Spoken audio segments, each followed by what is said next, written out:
I have got a beautiful story for you. It's not all beautiful. Some of it is horrible, but that's part of what makes a wonderful story.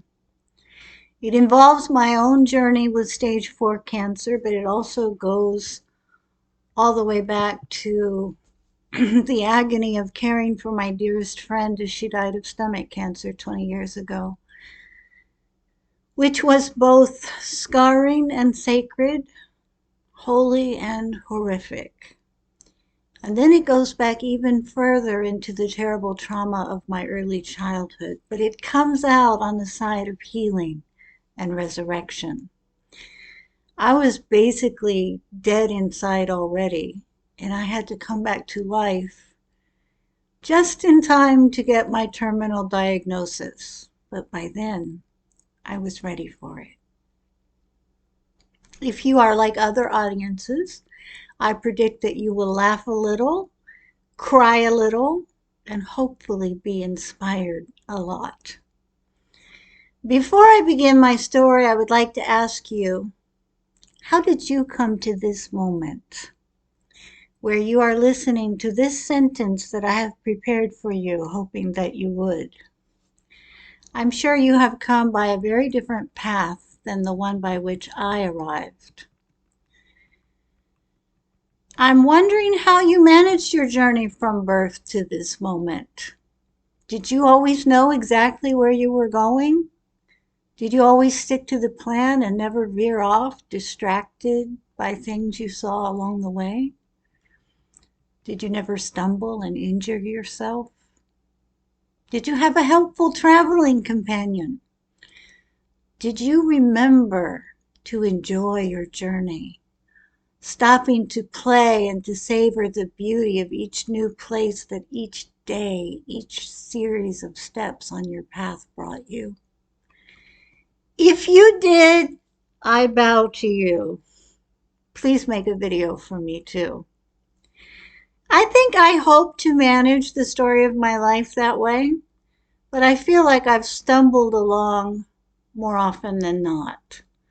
Sometimes blissfully, sometimes feeling bloody and bludgeoned by pain and calamity, and often so blindly to the crossroads of this moment where our minds meet now. I think there might have been a time when I was very young when I thought that I would write my life. But eventually I began to wonder if my life was writing me. Have you ever felt that way? I thought that I could choose the setting, the plot, the characters, that I could choose my own happy ending and write a beautiful conclusion chapter at the end of a very, very long book. Okay, please do not get your undies in a wad that I am about to use the word God. There is something that I am comfortable calling divine, that life spark that fuels and animates us. Call it the universe, the great spirit, the force. Call it Bob or Matilda. It doesn't really matter what you call it. Whatever it is that source of love and art and inspiration and life, that is what I mean by the word. So actually, I thought that God and I would write this book together. In fact, I suppose that she would be the primary author and I would just write it with her. That I could just tag along in the back seat and plead like a child that she would take me to places where I wanted to go. That was basically prayer, and my role was passive. Some of us, when we were younger, especially if we are Americans, thought that we could write our own lives, that we could determine our own destinies.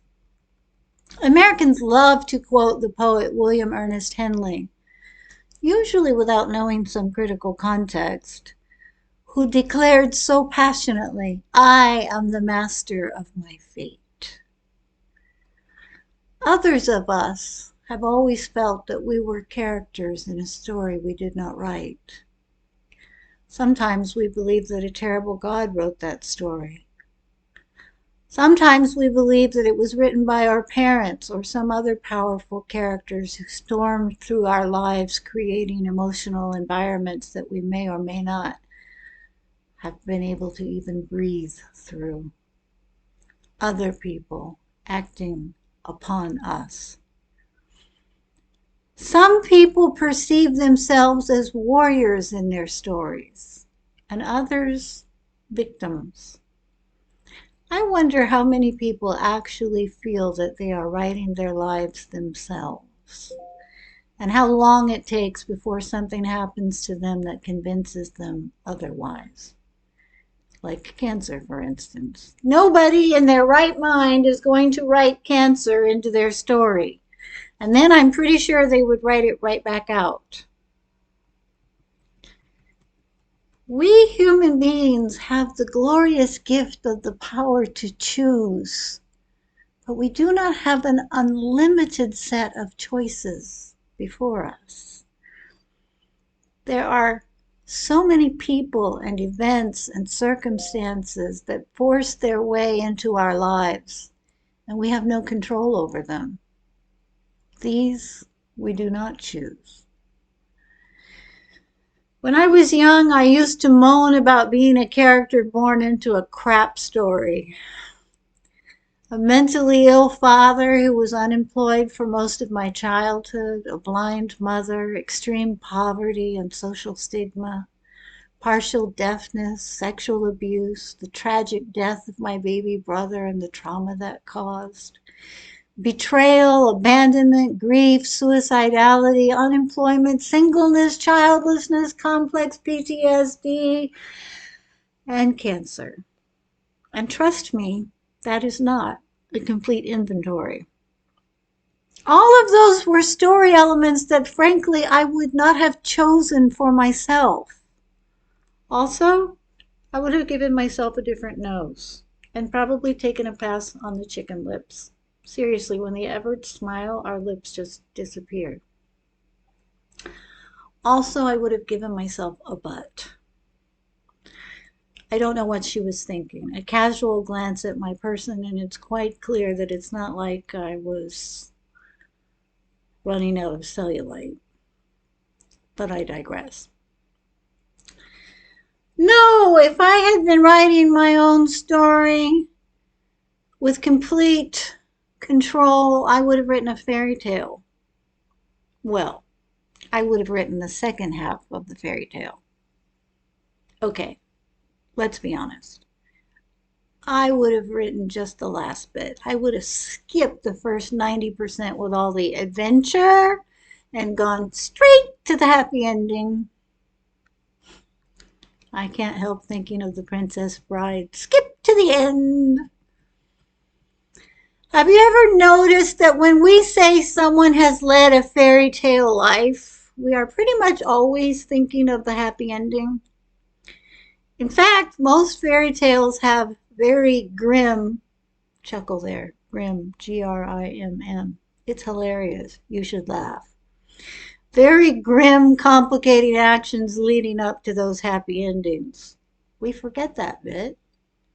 When we say he lived a fairy tale life, we almost certainly do not mean that he spent the first 20 years of his life as a frog, for instance.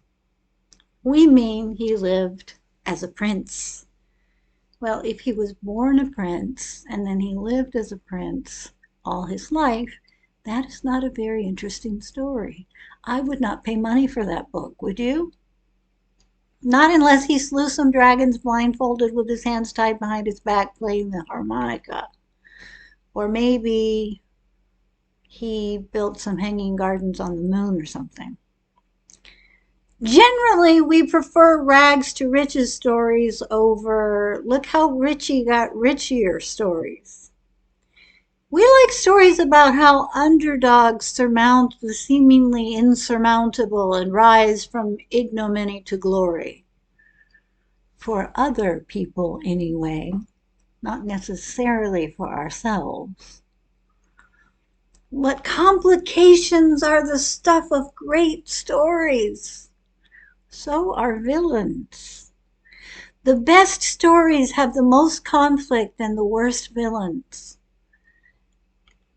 And Cancer is a truly evil villain. Okay, I'm beginning to realize that maybe I should send the universe a check and thank her for giving me a story that makes such potentially compelling reading. But the point I'm trying to make is that for so many years, I was just a character in my own story. I didn't see how I could possibly be the narrator with all these objectionable, non-optional story elements. I was a beleaguered character. I wasn't even a heroine. I was someone stuff happened to. I wasn't someone who made stuff happen. And I certainly didn't happen to stuff. When a writer sets her pen to page, she has theoretically the whole world of words and ideas to choose from in creating the book before her. And she can write anything she wishes.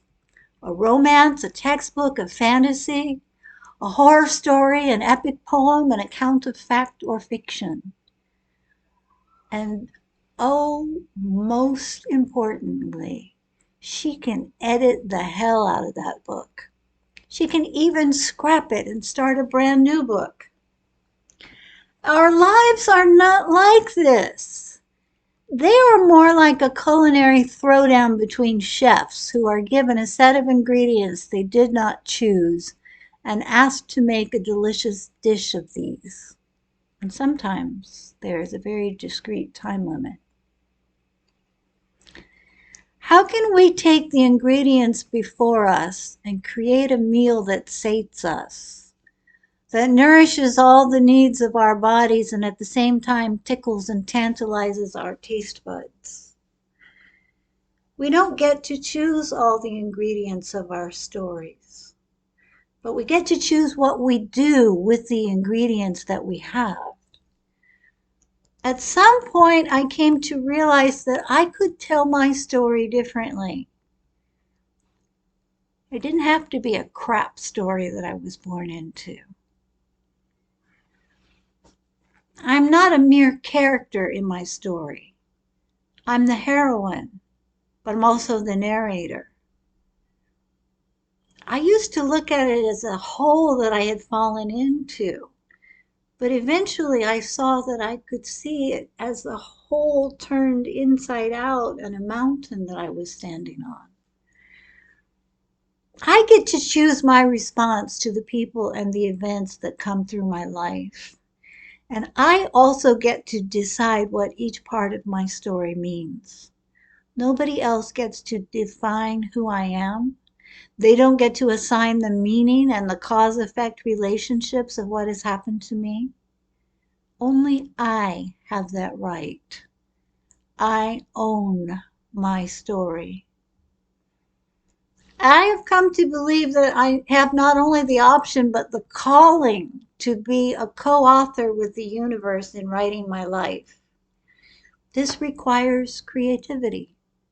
Creativity flows from the divine. She has imparted it to me as my birthright, and I'm pretty sure she doesn't expect me to use it to buy a cold bowl of soup. She expects my creative, collaborative authorship to bring me and others joy. Luckily, I figured this out before I got cancer, because that perspective empowered me to take my story back from cancer before she could take me down a path even darker than the one that I did travel. And I'm going to be telling you all about that in the videos to come. If you got any value out of this video, please hit the like button. Leave me some comments if anything resonates with you. I would love to hear about your stories.